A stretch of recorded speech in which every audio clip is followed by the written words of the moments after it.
नमस्कार। देश की बात में हाजिर है। महाराष्ट्र में राजनीतिक घमासान लंबा खिंचता जा रहा है। आज सत्ता के दोनों दावेदार पक्ष सुप्रीम कोर्ट में मौजूद रहे, जहां सुप्रीम कोर्ट ने अगली तारीख 11 जुलाई की दी है। फौरी तौर पर देखें तो शिंदे गुट को राहत मिल गई है। सुप्रीम कोर्ट ने बागी विधायकों, परिवार, संपत्ति की सुरक्षा के आदेश दिए हैं। अयोग्यता नोटिस पर जवाब देने का वक्त 14 दिन बढ़ाया गया है। फिलहाल नहीं होगी अयोग्यता की कार्रवाई, लेकिन कोर्ट ने शिंदे गुट से पूछा कि आप हाईकोर्ट क्यों नहीं गए, आपत्ति डिप्टी स्पीकर के सामने क्यों नहीं उठाई। शिंदे गुट का कहना था कि डिप्टी स्पीकर की कार्रवाई असंवैधानिक है, वो जल्दबाजी दिखा रहे हैं। कोर्ट में उद्धव ठाकरे के वकील ने कहा है कि स्पीकर के सामने कार्रवाई लंबित होने पर अदालतों ने दखल नहीं दिया है। किसी भी मामले में कार्रवाई शुरू होने के बाद स्पीकर को रोका नहीं गया है। बहरहाल आपको बता दें, आदित्य ठाकरे की परेशानी साफ दिखी जब उन्होंने कहा कि राज्य में राजनीति नहीं बल्कि सर्कस हो रहा है। कार्यक्रम में आगे बढ़ने से पहले हमारे साथ बेहद खास मेहमान हैं दीपक केसरकर, हमारे साथ मौजूद हैं। ये गुवाहाटी से हमारे साथ जुड़े हुए हैं। बहुत बहुत धन्यवाद दीपक जी, समय निकालने के लिए, जुड़ने के लिए, एनडीटीवी इंडिया से बात करने के लिए। मेरा पहला सवाल है, जो आज सुप्रीम कोर्ट में जो रुख रहा, उससे आप लोग बहुत बड़ी राहत महसूस कर रहे होंगे। बिल्कुल, ये बहुत बड़ी राहत है, हम सबको खुशी है इसके बारे में जी, क्योंकि कहा यह जा रहा था कि जिस तरह से राजनीतिक लड़ाई लंबी छिड़ रही है, कई ऐसे विधायक वहां पर भी मौजूद हैं गुवाहाटी में जो उद्धव कैंप से संपर्क में हैं। क्या कितनी सच्चाई? मुझे मैडम इसके बारे में इतना ही कहना है कि अगर वो आपके गुट के हैं और वापस आना चाहते हैं तो उनको प्लीज मुझे कांटेक्ट करने के लिए बोलिए, हम बहुत सेफली उनको वापस भेज देंगे। आपको क्या लगता है, क्या कारण है? अभी आदित्य ठाकरे आज कह रहे थे कि राजनीति नहीं सर्कस हो रहा है। महाराष्ट्र की राजनीति को जिस तरह से आप लोग अपने राज्य को छोड़कर गुवाहाटी में मौजूद हैं, क्या बताएंगे दर्शकों को, अपने महाराष्ट्र के लोगों को, क्यों ऐसा करना पड़ रहा है? क्योंकि वहां पे उनके जो स्पोक्स पर्सन है मिस्टर राउत, तो इस तरह का बर्ताव वो कर रहे हैं कि वो शिवसैनिकों को बोलते हैं कि आप रास्ते पे उतर जाओ, आप हम पे हमले करो, हमारे ऑफिस पे हमले करो, और दूसरी जगह पे दूसरे दिन स्टेटमेंट निकालते हैं कि आप यहाँ आइए, हम आपके साथ बात करेंगे मतलब यहाँ आओ, हम हमारे लोग आपको मारेंगे, पीटेंगे और बोलेंगे कि ये करो। तो हम ऐसे दबाव में नहीं आने वाले। मैडम, मेरे डिस्ट्रिक्ट, मेरा जो कोंकण है, उसमें भी ऐसी प्रवृत्तियां थी जिसको ये राउत जी खत्म नहीं कर सके, कोई भी खत्म नहीं कर सके, जो बाला साहब का ड्रीम था। तो मैंने अपने शांत स्वभाव से और अपने प्रिंसिपल से उस प्रवृत्ति को खत्म कर दिया। थ्रू बैलेट बॉक्स मैंने खत्म किया है, तो मुझे इसका डर नहीं लगता है। लेकिन जो औरतें हैं, जो नए एमएलए हैं, वो शायद डर जाए, तो इसीलिए हम लोग यहाँ पे हैं, क्योंकि हम फ्रीली अपना वोटिंग करना चाहते हैं। और आपने आज देखा कि सुप्रीम कोर्ट ने भी ये जजमेंट दिया है कि हमें पूरी वहां पे प्रोटेक्शन दी जाए, और वही हम लोग एक्सपेक्ट कर रहे थे। सचमुच तो हम लोग एक्सपेक्ट कर रहे थे हमने ऑनरेबल सीएम से कि उनका जिम्मा है कि यहाँ पे लॉ एंड ऑर्डर लगे, is the constitutional head of the state, तो उनको ये करना चाहिए। अगर उन्होंने नहीं किया तो कोर्ट ने किया, ठीक है, हमें राहत तो मिली। दीपक जी, आपने संजय राउत का नाम लिया। आपको लगता है सिर्फ एक व्यक्ति, एक प्रवक्ता के बात पर, बयानों पर आप लोग इतनी पुरानी पार्टी को, जिससे आप लोग इतने समय से जुड़े रहे हैं, उसको छोड़ने को मजबूर हो रहे हैं, तोड़ने को मजबूर हो रहे हैं? बिल्कुल नहीं। हम लोग 1-1.5 साल से ऑनरेबल उद्धव साहब को बोल रहे हैं कि जिनके साथ आपने ये गठबंधन बनाया है, ये लोग हार चुके थे इलेक्शन, सिर्फ आपकी वजह से ये सत्ता में है। फिर भी इनके जो प्रेसिडेंट है, पार्टी प्रेसिडेंट, वो हर एक कॉन्स्टिट्यूंसी में जाते हैं, वहां पे अपना नेक्स्ट कैंडिडेट अनाउंस करते हैं, ताकि वो उसको अनाउंस करते कि ये आपका अगला वाला एमएलए है। तो किसने उनको ये दी? उनको फंड्स देते हैं, और फिर ऐसा है कि जिनके वजह से आप सत्ता में आ गए, उनके साथ ही आप ऐसा बर्ताव करते हो। तो उद्धव साहब को इसके बारे में पूछना चाहिए था। राज्यसभा के इलेक्शन के बाद मिस्टर राउत ने अनाउंस किया था कि एनसीपी ने क्रॉस वोटिंग किया, तो उनको सवाल क्यों नहीं पूछा गया? ऐसी बहुत सारी चीजें हैं। और आफ्टर ऑल हिंदुत्व का मुद्दा है ही है। हम लोग इकट्ठा गए थे लोगों के सामने, हम उसको युति बोलते हैं। तो ये अलायंस था, वो सेना और बीजेपी का था। उनमें कुछ अनबन बन गई, तो इन लोगों को चांस मिल गया। अच्छा, ठीक है, इसकी वजह से हमारे सीएम बन गए जी। एनसीपी से भी आपकी नाराजगी है, एनसीपी से भी आपकी नाराजगी, जो आप अपनी बात में कह रहे हैं। लेकिन अब आगे का रोड मैप कैसा है, किस तरह से देख रहे हैं आप लोग? वापस कब आएंगे और जी, ये आगे कैसे? जी, हम बहुत ही जल्दी वापस आएंगे, लेकिन ये स्ट्रेटेजी बताई नहीं जाती, उसको एक्ट करना पड़ता है। अगर हम आज कुछ बोलेंगे तो आपने देखा किस तरह से हमें डिस्क्वालीफाई करने की कोशिश की गई, किस तरह से हम पे दबाव बनाया गया, किस तरह से लोग रास्ते पे आ गए। तो ये सब लोकशाही नहीं है। लोकतंत्र की एक ब्यूटी ये होती है कि आपकी जब मेजोरिटी नहीं रहते तो आप ग्रेसफुली स्टेप डाउन करते हैं और दूसरे जो आने वाले हैं उनके लिए रास्ता बनाते हैं, लेकिन ये होते हुए नजर नहीं आ रहा है। जो अगली युति होगी उसमें आप किस तरह से भूमिका देख रहे हैं? जो आप इतने सारे विधायक हैं, आप लोगों की संख्या बल लगातार बढ़ता जा रहा है, उसमें मुख्यमंत्री कौन हो सकता है? उस लिहाज से क्या विचार आप लोगों के? देखिए, ये जो सब पावर्स है ये डिसीजन लेने की, वो हमने शिंदे साहब को दे के रखते हैं। तो what ever he decides it is final for us, but I sincerely feel that it should happen in a nice way, that Uddhav Sahib should give permission for making an alliance with BJP, or he should make it himself, and he should decide that BJP and Sena will go together. He shares very good relations with Honorable Prime Minister, so if required he could speak to him, and it could happen very gracefully because they are old partners. ये तो आप बहुत अहम बात कह रहे हैं कि ग्रेसफुली, आराम से, संयम से होना चाहिए।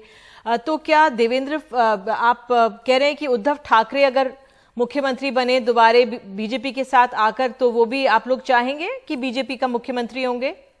देखिए, इनकी जो लड़ाई हुई थी वो इसी बात पे हुई, तो शेयरिंग ऑफ पावर फॉर 50-50%। 50-50% का मतलब है 2.5 साल। तो 2.5 साल तो अब निकल गए और उद्धव साहब सीएम रह चुके हैं। तो मुझे नहीं लगता है कि सामने वाली पार्टी इसको एक्सेप्ट करे ना करे, इनके रिलेशन के ऊपर है। लेकिन अच्छे रिलेशन बन जाते हैं तो महाराष्ट्र प्रोग्रेस करेगा। तो जो सामने वाली पार्टी में कौन है जो सीएम फेस हो सकते हैं? आपको क्या लगता है? बीजेपी की तरफ से आप कह रहे हैं सामने वाली पार्टी वही है बड़ी। ये तो उनको डिसाइड करना है। आपने फडणवीस साहब का नाम लिया, तो उनके साथ मेरे बहुत अच्छे रिलेशंस है, क्योंकि जब वो सीएम थे तो उनके पास होम पोर्टफोलियो भी था और उसका मैं MOS रह चुका हूं, तो I share very good relations with him. लेकिन बट आई एम अ सेना worker, so my loyalties are always with Uddhav Sahib, and I had tried to convince him that this is the position, nobody will listen now.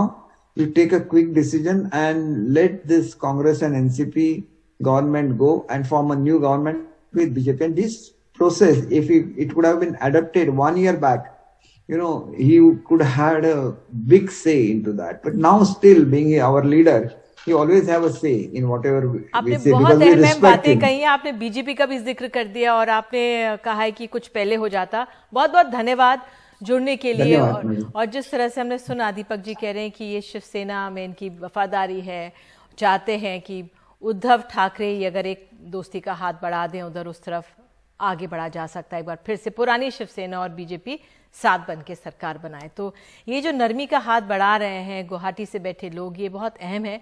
समझना होगा, इसके राजनीति के जानकार इसे समझेंगे कि हाथ कैसे और क्यों बढ़ाया जा रहा है। बहरहाल आगे बढ़ते हैं और आपको बता दें कि तस्वीरें हम आपको लगातार दिखाई रहे थे किस तरह से जब सुप्रीम कोर्ट का रुख सामने आया तो थाने में किस तरह से यहाँ पर आतिशबाजी हुई है, खुशी मनाई गई है। और हम देख सकते हैं। और आपको ये बता दें, इस बीच एक अर्जी बॉम्बे हाई कोर्ट में दी गई है। याचिका शिंदे समेत सभी बागियों के खिलाफ है।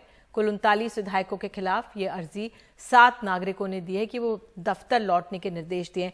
विराग गुप्ता हमारे साथ मौजूद हैं, कानून के जानकार। विराग जी, आप किस तरह से देख रहे हैं जो कानूनी लड़ाई अब आगे बढ़ेगी? जी, आज के फैसले से 4 अहम बातें हैं। पहला कि विधायक, जो बागी विधायक है, उनके परिवारजनों को सुरक्षा मिली है। दूसरा, उनको एक राहत मिली है डिस्क्वालिफिकेशन में जवाब देने के लिए। तीसरा, डिप्टी स्पीकर का रोल सवालों के घेरे में आ गया है। और चौथा, शिवसेना ने जो अपना लीडर नियुक्त किया था विधान सभा में, उसको भी वो कानून के दायरे में आ गया है। पर सबसे महत्वपूर्ण बात यह है कि जो पूरी लड़ाई मुंबई में हो रही थी, अब वो पूरा जो सिनेरियो है चेंज होकर के सुप्रीम कोर्ट के सामने आ गया है। तो इस लिहाज से ये बागियों के लिए, बागी विधायकों के लिए एक सुखद स्थिति हो सकती है और आने वाले समय में बहुत सारे नए नए सवाल खड़े होंगे। बिल्कुल, और आप कह रहे हैं नए नए सवाल खड़े हो जाएंगे, लेकिन अपने आप में अभी आप देख रहे होंगे इसका एक राजनीतिक पहलू है, कानूनी पहलू है। राजनीतिक पहलू भी बहुत तेजी से बढ़ रहा है आगे। अगर गुवाहाटी में बैठे लोग दोस्ती का हाथ बढ़ा रहे हैं उद्धव ठाकरे की तरफ और कह रहे हैं कि पहले की तरह अगर हो जाए युति, तो वो एक तरफ, लेकिन दूसरी तरफ कानून में जो कानून के जानकार के लिहाज से मैं आपसे जानना चाहूंगी, शिंदे गुट को राहत तो मिल गई है, लेकिन वहां से अपने विधायकों को लाना जरूरी होगा, फ्लोर टेस्ट भी शायद जरूरी होगा। कहां पर आके ये बात रुकेगी? हमारे संविधान में किस तरह की परिस्थिति है अगर दूसरा बागी गुट भी अगर अपनी सरकार बनाना चाहे तो? इस बात का सवाल के जवाब देने से पहले मैं आपके मूल प्रश्न में कहूंगा, आपने बॉम्बे हाई कोर्ट के एक PIL का जिक्र किया था और राजनीतिक सवाल का बोला था। देखिए, एक बड़ी इंटरेस्टिंग बात यह है कि संविधान में एक कलेक्टिव रिस्पांसिबिलिटी है, मंत्रिमंडल में सभी मंत्रियों की एक सामूहिक जिम्मेदारी होती है। दिलचस्प बात यह है कि दोनों धड़े एक दूसरे के ऊपर गंभीर आरोप लगा रहे हैं। सामना अखबार में बोला जा रहा है कि ये लोग 50-50 करोड़ में बिके, और ये लोग बोल रहे हैं कि अघाड़ी सरकार के लोग हैं वो दाऊद इब्राहिम से मिले हुए हैं। पर सवाल इस बात का है कि मंत्रिमंडल से न ही मंत्रियों ने त्यागपत्र दिया और न ही उनको बर्खास्त किया गया।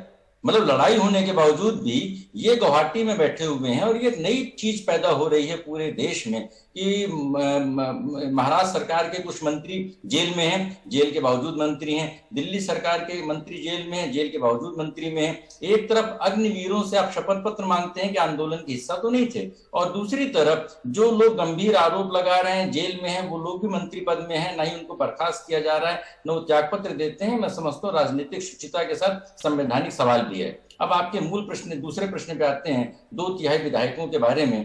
तो 2/3 विधायकों के बारे में अगर देखें जो 10th शेड्यूल है उसमें 2 शब्दों का उल्लेख है, एक है लेजिस्लेटिव पार्टी और दूसरा है पॉलिटिकल पार्टी।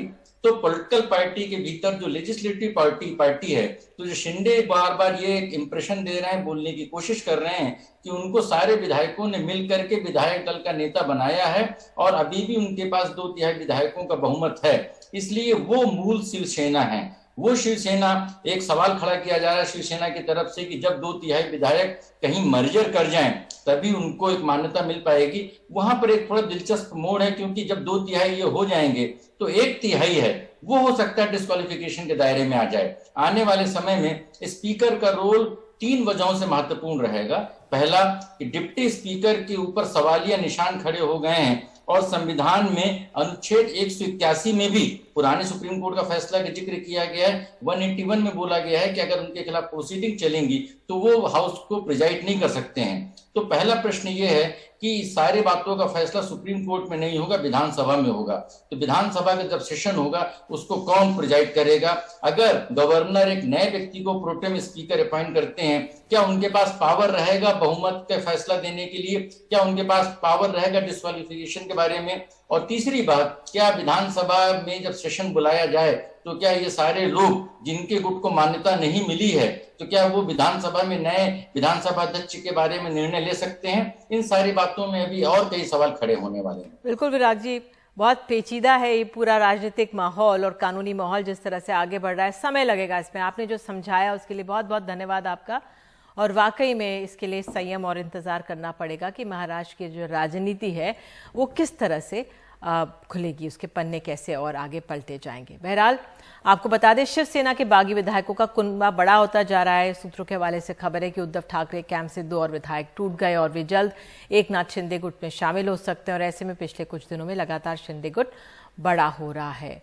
और ठाणे में एकनाथ शिंदे गुट का शक्ति प्रदर्शन हुआ। आनंद आश्रम के बाहर सैकड़ों समर्थकों की भीड़ आज पहुंची। आपको बता दें, एहतियातन सुरक्षा के पुख्ता इंतजाम किए गए थे। ये शिंदे खेमे को अब तक का सबसे बड़ा शक्ति प्रदर्शन माना जा रहा है। शिवसेना के ही विभाग प्रमुख, नगर सेवक, प्रदर्शन के आयोजक आपको बता रहे हैं कि पहले ही ठाणे में 8 जुलाई तक धारा 144 लगाई गई है। इससे पहले भी ठाणे समेत महाराष्ट्र के कई शहरों में शिंदे समर्थकों ने प्रदर्शन किया है। शिवसेना जो है वो बाला साहब ठाकरे जी की है और हम जो है वो शिवसैनिक आज भी इतने बड़े पैमाने पर जो है वो शिवसैनिक यहाँ पर आए हैं और हम लोग सभी लोग आज जो है दिघे साहब के समाधि पर जो है वो दर्शन किए। ये बगावत नहीं है, ये लोगों को जो चाहिए वो महाराष्ट्र के जो लोगों को चाहिए, जनता को चाहिए, वो जो है वो आज एकनाथ शिंदे साहब के नेतृत्व में जो है वो सभी एमएलए लोगों ने किया है।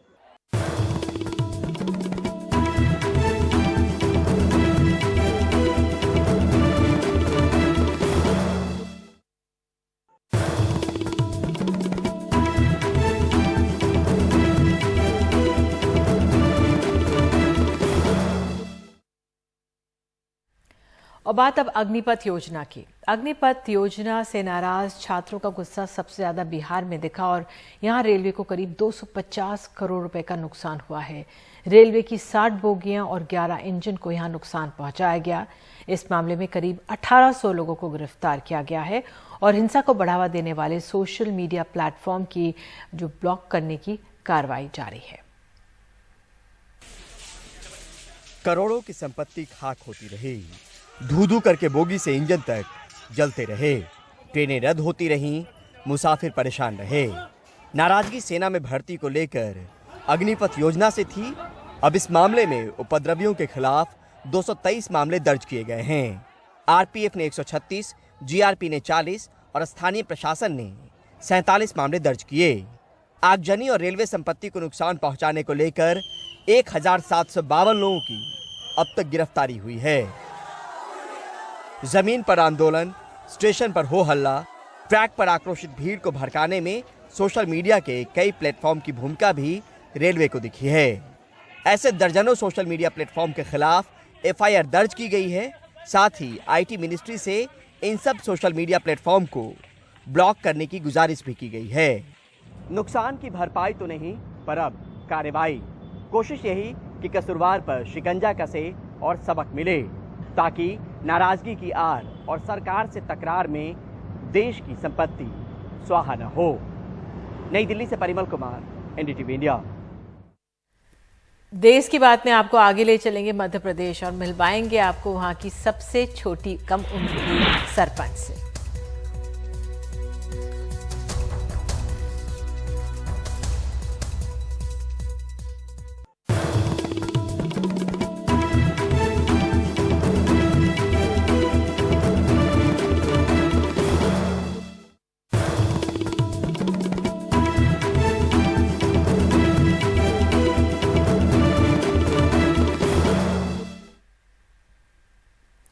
और आइए सीधे आपको मध्य प्रदेश ले चलते हैं। उज्जैन जिले की चिंतामन निवासिया एक गांव है, वहां पे यहाँ पर सबसे कम उम्र की आपको बता दें सरपंच चुनी गई हैं लक्षिता डागर।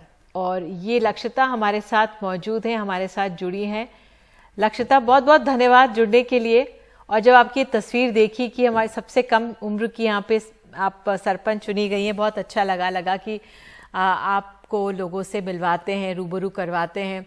क्या विचार, क्या सोच लक्षिता, किस तरह से इस भूमिका को आप निभाएंगी? पंचायत की जो राज होता है उसमें सबसे पहली सीढ़ीदार सरपंच होता है। पहले तो सबसे पहले नमस्कार मेरा दर्शकों को, और बहुत बहुत धन्यवाद मुझे इतना प्यार और आशीर्वाद देने के लिए। मेरी भूमिका यही रहेगी कि मैं गांव में अच्छा विकास कर सकूं, लोगों की जो भी समस्याएं आती हैं उन्हें सुलझा सकूं, लोगों के पास जाके उनकी शिकायतें सुनकर मैं उनकी समस्या जितनी सुलझा सकती हूँ उतनी कोशिश करूंगी। जो भी उनको दिक्कतें हैं उन्हें सुलझाने की कोशिश करूंगी मैं। लक्षिता, आपने क्यों इस तरफ कदम बढ़ाए? क्योंकि मैं देख रही थी आपने कम्युनिकेशन का कुछ आपने कोर्सेज किए हैं। पढ़ाई के बारे में अपना थोड़ा बताइए, और क्यों आपको लगा कि आपको यहाँ पे आकर गांव में इस तरह से जुड़ना है और सेवा करनी है? एक्चुअली मैं एमए मास कम्युनिकेशन कर रही हूँ, मेरा फाइनल ईयर है। मैंने इससे पहले न्यूज़ एंकर का वर्क कर चुकी हूँ, रेडियो जॉकी भी रह चुकी हूँ, और अब मेरा मेन मकसद इसमें राजनीति में आना या फिर कहे सरपंच बनने का मेन मकसद यही था कि मैं गांव में विकास कर सकूं। अगर एक शिक्षित व्यक्ति गांव में अगर आता है, एक शिक्षित व्यक्ति, तो गांव का कितना विकास हो सकता है ये आप सभी जानते हैं। लेकिन चुनौतियां बहुत होती हैं, तमाम आपको बैठकें लेनी पड़ती हैं, पंचायत में किस तरह से काम हो रहा है और महिलाओं की सुनी जाती है नहीं, वो भी एक बहुत बड़ी बात है। फिर जो अपराध का ग्राफ है हमारे कई राज्यों में है, मध्य प्रदेश में भी है, वो भी चिंताजनक है। उस लिहाज से ठोस बदलाव कैसे ला पाएंगी? महिलाओं की सुनवाई, मेन मकसद यही भी है कि नारी शक्ति रहे, लड़कियों की बातें सुने। लड़कियां आगे बढ़ रही हैं आजकल, तो लड़कियां कहाँ कहाँ पहुंच रही। तो एक कम उम्र की सरपंच बन के भी दिखाऊंगी मैं, और वो भी अच्छी खासी बनकर दिखाऊंगी मैं। लक्षिता, आपने क्या आंकलन किया आपके गांव का? क्या जरूरत है आपके गांव की? आपका एजेंडा क्या रहेगा आगे 10 दिन में?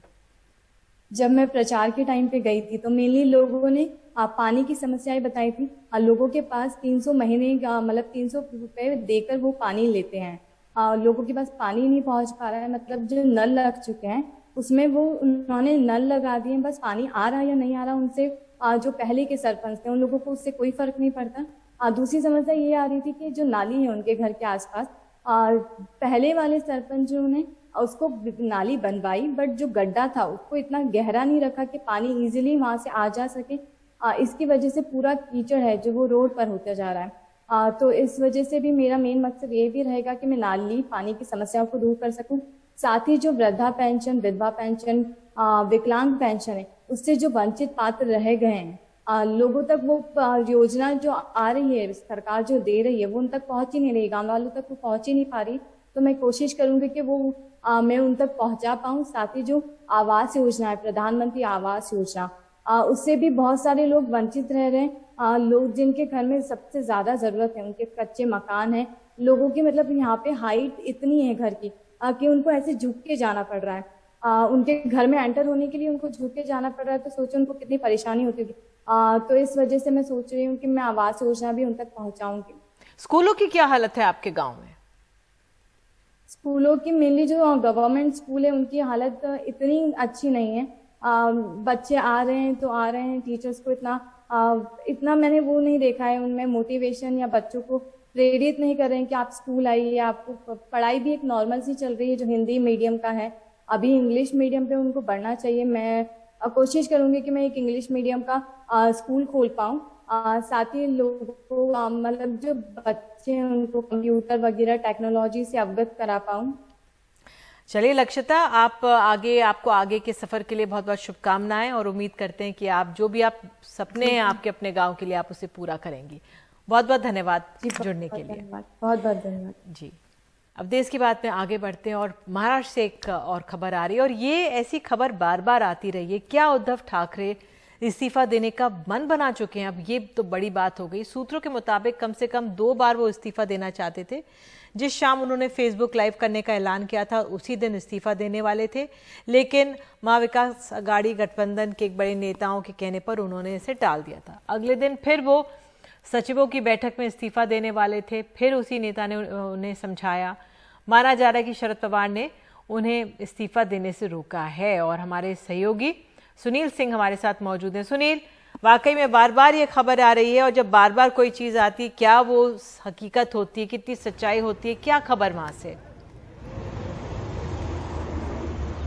देखिए निधि जी, ये बात तो तय है कि पहले दिन जब खबर आई थी और 34 के करीब विधायक सूरत पहुंच गए थे और ये जो एनडीए सरकार है उसको भनक लगने लगी थी, उसके बाद बहुत ही निराश हो चुके थे उद्धव ठाकरे। और जब उनकी वर्षा में अपने विधायकों से मीटिंग हुई, जो 18 के करीब जो जमा थे, उनमें से भी बहुत से लोगों ने कहा था कि बीजेपी के साथ जाना चाहिए, ऐसी कुछ लोगों की मंत्रणा थी। तो उसके बाद उनको लगा था कि अब कुछ बचा नहीं है मेरे पास, लिहाजा उन्होंने एक तरह से मन बना लिया था। इसीलिए वो 5 बजे का वक्त दिया गया था कि वो फेसबुक लाइव करेंगे और बात करेंगे। लेकिन इसी दौरान जब यह जानकारी मिल गई कि एमबीए को लगा कि उस बड़े के नेता को लगा कि अब कहीं वो इस्तीफा दे सकते हैं, तो आगे फिर संघर्ष नहीं हो पाएगा और सीधे सीधे इस तरह के मामलों में आत्मसमर्पण कर देना और कुर्सी छोड़ देना अच्छी बात नहीं है। लिहाजा उन्होंने समझाया और उसके बाद जो है जब उन्होंने तब एक भावनात्मक अपना फेसबुक लाइव किया और बताया कि अगर किसी को लगता है कि मैंने गलत किया है तो मेरे सामने आके बोले तो मैं तुरंत कुर्सी छोड़ दूंगा, और इस पर वो रह गए। तो वो भावनात्मक अपील देकर एक उस दिन का तो मामला सुलझ गया था, लेकिन दूसरे रात भर भी शायद वो बेचैन थे। दूसरे दिन फिर उन्होंने फिर से मन बनाया कि अब कुछ बचा नहीं है, और जो बताया जा रहे हैं सूत्र कि इसीलिए उन्होंने जो सेक्रेटरीज हैं उनकी मीटिंग बुलाई थी और उसमें कहीं न कहीं उनको एक धन्यवाद देना था कि आप लोगों ने 2.5 साल मेरे साथ अच्छा सा काम किया। लेकिन फिर से कहीं न कहीं उनको समझाया गया कि नहीं, ये ऐसा नहीं है, हमें संघर्ष करना है, आखिरी वक्त तक संघर्ष करना है, सत्ता भी बचानी है और पार्टी को भी खड़ा करना है। और एमवीए के नेताओं ने भरोसा दिलाया, खासकर उस नेता ने, कि हम शिवसेना के साथ हैं इस मुश्किल घड़ी में। और उसके बाद फिर से वो बात रह गई। लेकिन इतना जरूर है कि कहीं न कहीं जो मुख्यमंत्री हैं उद्धव ठाकरे, वो इस तरह की राजनीति इससे बहुत ही एक तरह से दुखी हैं और वो ज़्यादा इसको बहुत लंबा खींचने की स्थिति में या मन में नहीं है, ऐसा लग रहा है इन सब बातों से। बहरहाल आज का जो अभी फैसला, माफ कीजिए, सुप्रीम कोर्ट में सुनवाई हुई है और जो तारीख मिल गई है, मामला टल गया है, 12 दिन मिल गया है लोगों को, बागी विधायकों को।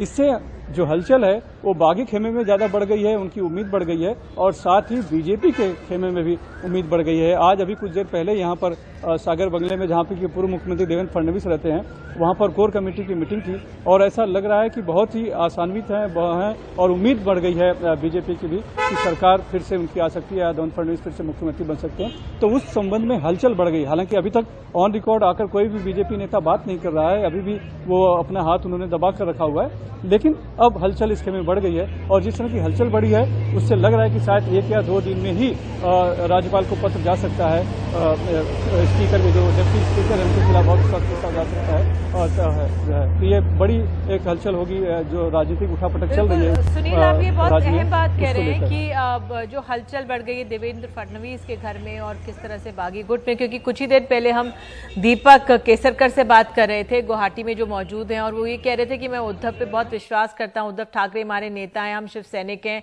और एक बार फिर से बीजेपी के साथ मिलकर सरकार बना लेनी चाहिए और इन्होंने तो 2.5 साल पूरे कर लिए, अब दूसरे को मौका मिले। तो अपने आप में लगातार हर तरफ से बातें कही जा रही हैं, बयान आ रहे हैं और जो आप जिस तरह से समझा रहे हैं कि उद्धव ठाकरे इस्तीफे देने की बात कर रहे हैं और हलचल है देवेंद्र फडणवीस कैंप में, वाकई में पल पल बदल रही है वहाँ की राजनीति। बहुत बहुत धन्यवाद इस जानकारी के लिए।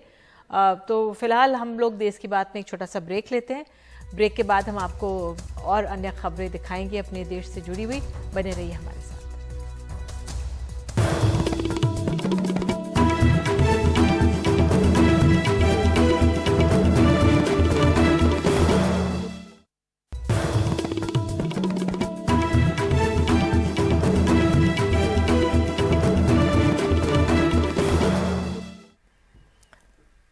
मध्य प्रदेश में पंचायत चुनाव का पहला चरण पूरा हो गया है। आधिकारिक तौर पर नतीजे आने बाकी हैं, लेकिन उससे पहले ही जीत के दावे शुरू हो गए हैं, जिसे देखकर लगता है कि मतदाताओं ने परिवारवाद को ना कर दिया है। हनुमान जी के सामने चुनौती देता हूँ, यदि खाते में पैसा मिल गया, इस गांव का 1 वोट नहीं चाहिए मुझको, मैं इनकार करके जाना चाहता हूँ। चलिए, मंजूर है सबको? चुनाव प्रचार में मध्य प्रदेश विधानसभा के स्पीकर गिरीश गौतम मतदाताओं से नाराज हो गए, कह दिया मुझे वोट मत करना। मतदाताओं ने भी शायद इसे गंभीरता से ले लिया और स्पीकर समेत कई कद्दावर नेताओं को झटका दे दिया। इनके रिश्तेदारों को शिकस्त का स्वाद चखा दिया। हारने वालों में स्पीकर के सुपुत्र तो कैबिनेट मंत्री विजय शाह की बहन रानू शाह, निर्दलीय विधायक शेरा की बहू और बेटी तो कांग्रेस विधायक ग्यारसी लाल रावत की पत्नी और बेटा शामिल हैं। लोकतंत्र में जनता का जनादेश ही सर्वोपरि होता है और माननीय विधानसभा अध्यक्ष महोदय ने जिस प्रकार से जनादेश का सम्मानित जनता का अपमान किया है, उसका रिजल्ट सामने आया है कि उनके सुपुत्र चिरंजीव चुनाव हार गए हैं, आगे वो भी हारेंगे। अब उनको नैतिकता के आधार पर मध्य प्रदेश की विधानसभा अध्यक्ष की कुर्सी छोड़ देना चाहिए और जनता के जनमत का सलाम करना चाहिए। नहीं, हमारे राष्ट्रीय अध्यक्ष जी ने जो कहा वो हूबहू वैसा का वैसा ही है। पंचायत चुनाव सिंबल पर नहीं होते। भारतीय जनता पार्टी ने किसी को टिकट नहीं दिया। लोगों को लगता होगा कि उनके परिवार का कोई व्यक्ति चुनाव जीत सकता है। अपने स्तर पर उन्होंने निर्णय लिए, कुछ लोग जीते भी हैं, कुछ हारे भी हैं। इसकी मीमांसा, इसकी समीक्षा उनको स्वयं करनी चाहिए। मध्य प्रदेश में पंचायत चुनाव के पहले चरण में लगभग 1.5 करोड़ मतदाताओं ने अपने मताधिकार का प्रयोग किया। 3 चरणों में होने वाले इन चुनावों के आधिकारिक नतीजों का ऐलान 14-15 जुलाई को होगा।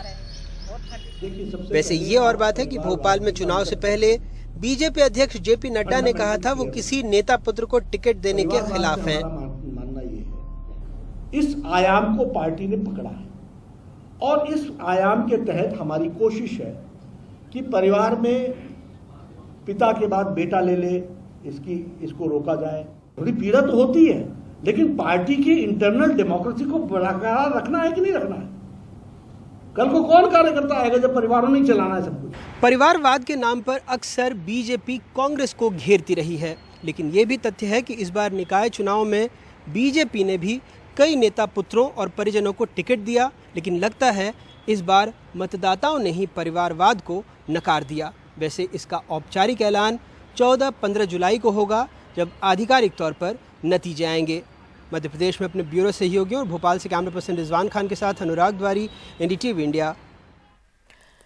राष्ट्रपति पद के लिए विपक्ष के उम्मीदवार यशवंत सिन्हा ने आज नामांकन पत्र दाखिल कर दिया। इस मौके पर एनसीपी के शरद पवार, कांग्रेस के राहुल गांधी, मल्लिकार्जुन खड़गे, जयराम रमेश, अखिलेश यादव, के राजा, नेशनल कॉन्फ्रेंस के फारूक अब्दुल्ला सहित विपक्ष के कई नेता मौजूद रहे। करीब 12 विपक्षी पार्टियां यहां पे थीं। इस बीच टीआरएस ने भी यशवंत सिन्हा को समर्थन देने का ऐलान किया।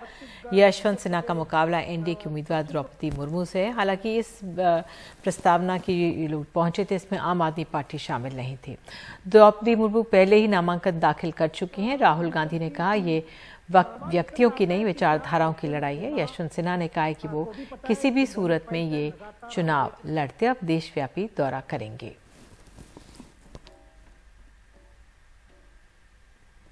डिबेट शुरू हुआ गया ऑलरेडी।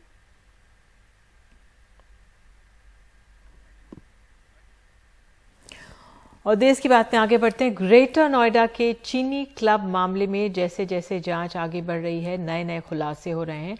पुलिस ने इस मामले में फार्म हाउस को किराए पर दिलाने वाले रवि नटवरलाल को गुजरात से हिरासत में लिया है। पुलिस को अपनी जांच में पता चला है कि जिस फार्म हाउस में बनी बिल्डिंग में चीनी क्लब चलाया जा रहा था वो एक पूर्व मंत्री के बेटे के नाम है।